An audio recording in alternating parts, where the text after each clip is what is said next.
दर्शक भी नमस्कार, मैं हूं आचार्य रामकृष्ण शास्त्री और आपका प्रिय यूट्यूब चैनल एस्ट्रोलॉजर एक्सपर्ट में आपका स्वागत है।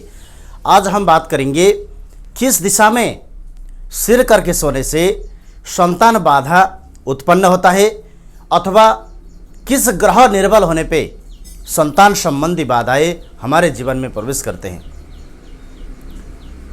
विशेषकर वस्तुतः संतान प्राप्ति के लिए कुंडली के अंदर पंचम क्षेत्र और एकादश क्षेत्र में किसी भी प्रकार से पाप ग्रह से लक्षित नहीं होना चाहिए।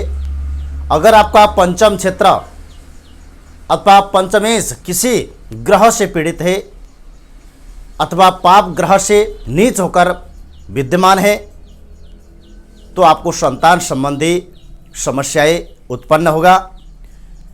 और आप ध्यान रहे, अगर उत्तर की तरफ सिर करके अथवा पूर्व की तरफ सिर करके अधिक सोते हैं तो संतान प्राप्ति में विशेष बाधाओं का आगमन करता है। अगर आपके कुंडली में संतान क्षेत्र में ग्रह नीच अवस्था में विद्यमान है और आप सोते समय उत्तर दिशा में अथवा पूर्व दिशा में सिर करके अगर सोते हैं तो संतान प्राप्ति में अथवा पुत्र प्राप्ति में बाधाएं उत्पन्न होता है।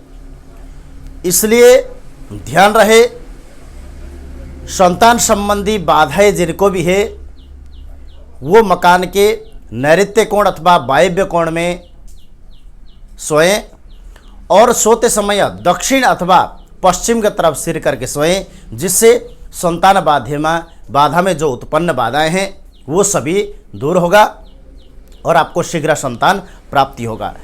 यदा कदा किसी के कुंडली में शुद्ध ग्रह विद्यमान होने के बाद भी संतान प्राप्ति में बाधा अथवा गर्भ बार बार गिर जाना, अगर इस प्रकार की समस्या से आप पीड़ित हैं अथवा बार बार सभी प्रक्रिया फॉलो करने के बाद भी अगर लड़की ही होती है तो उन मनुष्य के लिए भी पश्चिम की तरफ सिर करके सोना अथवा पश्चिम की तरफ सिर करके ही सोने से अथवा पश्चिम तरफ सिर करके ही गर्भधारण करने से उनका संतान प्राप्ति में आई बाधाएं दूर होता है।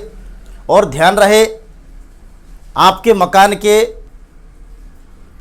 अगर पूर्व क्षेत्र अथवा ईशान क्षेत्र ऊंचा है तब भी आपको विशेषकर गर्भधारण अथवा पुत्र प्राप्ति अथवा घर में यश वृद्धि में बाधक होता है।